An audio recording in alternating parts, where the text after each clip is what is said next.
ईश्वर से कुछ मांगिए मत, बल्कि ईश्वर से निकटता बढ़ाइए। सब कुछ आपको बिना मांगे ही मिलने लग जाएगा।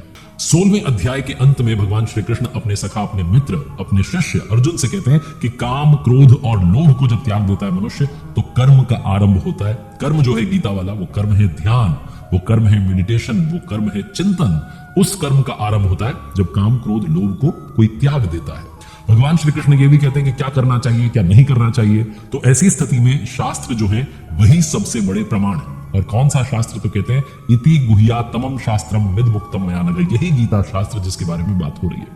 अर्जुन 17वें अध्याय की शुरुआत में प्रश्न करते हैं कि भगवान, आपने कहा कि काम, क्रोध, लोभ को त्यागने पर कर्म शुरू हो जाता है, लेकिन बहुत सारे ऐसे भी लोग हैं जो शास्त्र विधि, जो तरीका शास्त्रों में लिखा है, उसको छोड़ करके कुछ ना कुछ करते रहते हैं, पूजन करते हैं, यजन करते हैं। क्या उनकी गति सात्विक है, राजसी है, तामसी है? क्योंकि भगवान ने पहले बताया था कि ये 3 गुण है, ये प्रकृति 3 गुण वाली है। तो इस 17वें चैप्टर की शुरुआत में अर्जुन कहते हैं, ये शास्त्र विधि मुत्सृज्य यजन्ते श्रद्धयान्विताः तेषां निष्ठा तु का कृष्ण सत्वमाहो रजस्तमः। हे भगवान, जो मनुष्य शास्त्र विधि को छोड़ करके श्रद्धा तो रखते हैं, लेकिन वो शास्त्र विधि को फॉलो नहीं करते, उनकी कौन सी गति होती है? तो भगवान श्री कृष्ण कहते हैं, त्रिविधा भवती श्रद्धा देहि नाम सा स्वभावजा सात्विकी राजसी चैव तामसी चेति ताम शृणु। हिंदी में समझे तो भगवान कहते हैं कि अर्जुन, ये जो योग है इसमें एक ही क्रिया है, एक ही कर्म है, जिसे आराधना, ध्यान, चिंतन कहा गया है। लेकिन जो अविवेकी होते हैं, जिनका विवेक जो है नष्ट हो चुका है, जिन्होंने अपनी बुद्धि से बहुत सारी भ्रांतियां पाल ली हैं, वो अनंत क्रियाओं का विस्तार करते चले जाते हैं और फिर दिखावटी जो बात है, जो दिखावटी वाणी है, उसमें उसे बताते नहीं है। उनकी जो बात है वो जिस जिस तक पहुंच जाती है, उसकी भी बुद्धि नष्ट हो जाती है, तो वो कुछ पाता नहीं है। इसीलिए भगवान श्री कृष्ण यहां समझाना चाह रहे हैं कि मनुष्य की आदत से जो श्रद्धा उत्पन्न हो जाती है वो 3 प्रकार की होती है। सात्विकी होती है, राजसी होती है और तामसी होती है। जैसी जिसकी श्रद्धा, जैसी जिसकी वृत्ति, वैसा ही वो पुरुष यानी कि नर नारी हो जाते हैं। तो कहते हैं, यजन्ते सात्विका देवान्यक्षर क्षांसी राजसा प्रेतान भूत गणाश्चान्य यजन्ते तामसा जना। जो सात्विक पुरुष हैं वो देवताओं को पूजते हैं, जो राजस पुरुष हैं वो यक्ष को, राक्षसों को पूजते हैं, और जो तामस होते हैं वो प्रेत को, भूतों को पूजते हैं। ये बहुत मेहनत करते हैं, बहुत श्रद्धा से ये सब परिश्रम करते हैं, पूजन करते हैं, लेकिन ये शास्त्र विधि से रहित है। ये शास्त्र नहीं कहता है, ये सारी कल्पित क्रियाएं हैं। ये लोग जो हैं ये दंभ में, अहंकार में युक्त होते हैं। तो बहुत स्पष्ट किया कि जो सात्विक श्रद्धा वाला है वो देवताओं को पूज रहा है, जो राजसी सिर्फ घमंड के लिए चाहता है जीवन जीना, वो राक्षसों की पूजा कर रहा है, और जो तामस, जो कि तमोवृत्ति वाला पुरुष है, वो पूजा कर रहा है भूतों की, प्रेतों की। और भगवान इस 17वें अध्याय में कहते हैं कि ये सारे लोग जो हैं मुझसे दूरी पैदा करते हैं, आत्मा और परमात्मा के बीच में दूरी पैदा करते हैं, इसलिए इन सबको तू असुर जान। वो बड़ा स्पष्ट कहते हैं कि ये सब मुझसे दूर भाग रहे हैं, ये मेरे पास नहीं आ रहे हैं। इसीलिए भगवान श्री कृष्ण ने जो कहा उस बात को फॉलो करना शुरू करना चाहिए। उन्होंने कहा कि एकमात्र परमात्मा की शरण में जाइए, सर्वधर्मान परित्यज्य मामेकम शरणम व्रज। ये बात उन्होंने कही कि सब छोड़ करके मेरी शरण में आ जाओ। और जो ध्यान करने का तरीका है वो पिछले अध्याय में बहुत स्पष्ट किया। जो 4 स्टेजेस बताई गई हैं, अगर आप उन्हें फॉलो करते हैं तो आप सही तरीके से चिंतन, मनन और ध्यान कर पाएंगे। भगवान कहते हैं अपने मित्र, अपने सखा, अपने शिष्य अर्जुन से कि अर्जुन, जिस तरीके से श्रद्धा 3 प्रकार की है, उसी तरीके से भोजन भी 3 प्रकार का है, यज्ञ, तप और दान भी 3 प्रकार के हैं। सबसे पहले भोजन, आहार के बारे में कहते हैं, श्री भगवान उवाच आयु सत्व बलारोग्य सुख प्रीति विवर्धना रस्या स्निग्धा स्थिरा हुद्या आहारा सात्विक प्रिया। कहते हैं जो आयु को बढ़ाने वाला है, बल को, बुद्धि को, सुख को, प्रेम को बढ़ाने वाले भोज्य पदार्थ हैं, भोजन है, वो सात्विक जो पुरुष हैं उनको प्रिय होते हैं। जो स्वभाव से हृदय को प्रिय लगने वाला भोजन है, जो आपके दिल को पसंद है, वैसा जो भोजन है वो सात्विक होता है, वो सात्विक लोगों को प्रिय होता है। इस श्लोक के अर्थ से स्वामी जी अर्थात गीता में कहते हैं कि स्पष्ट होता है कि कोई भी जो भोज्य पदार्थ है वो सात्विक, राजसी और तामसी नहीं होता है, उसका प्रयोग सात्विक, राजसी, तामसी होता है। अलग अलग जो परिवेश है, अलग अलग जो मौसम है, उसके हिसाब से भोजन बदलता रहता है।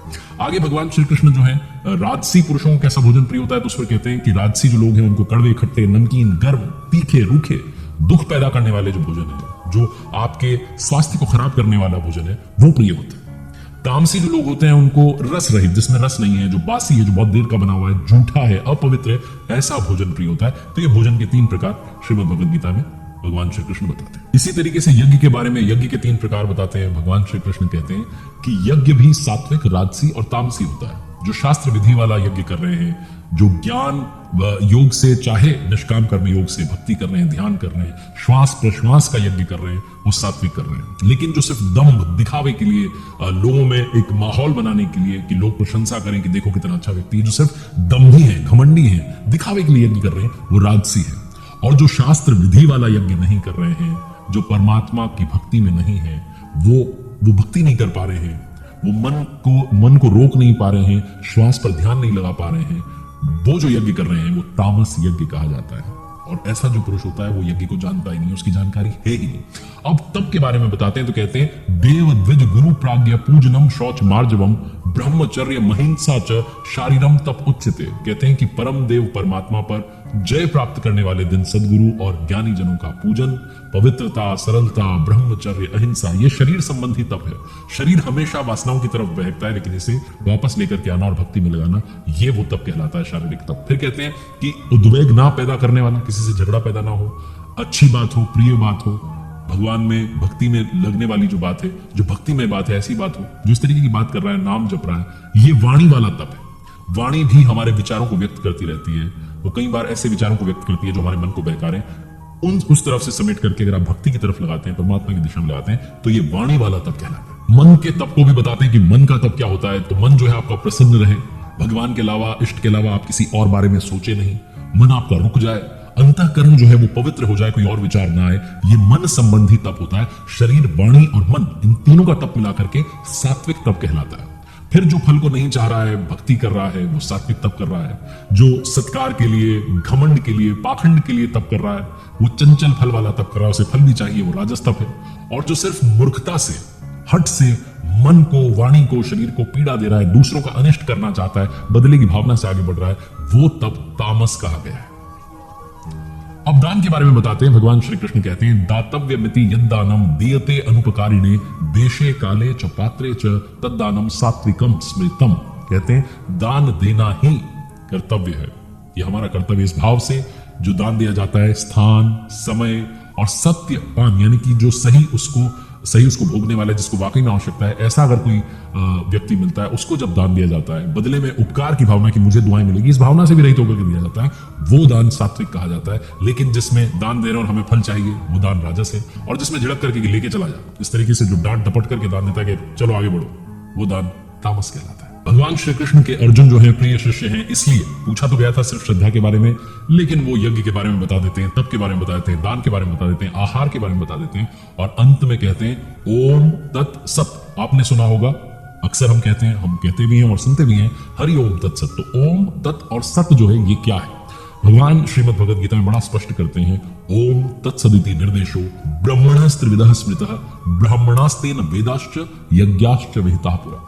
कहते हैं अर्जुन, ओम, तत् और सत, ये तीन प्रकार का नाम जो है, ये ब्रह्मण निर्देशः स्मृतः, ब्रह्म का निर्देश करता है, स्मृति दिलाता है, संकेत करता है, और ब्रह्म का परिचय यानी कि सिंबल है।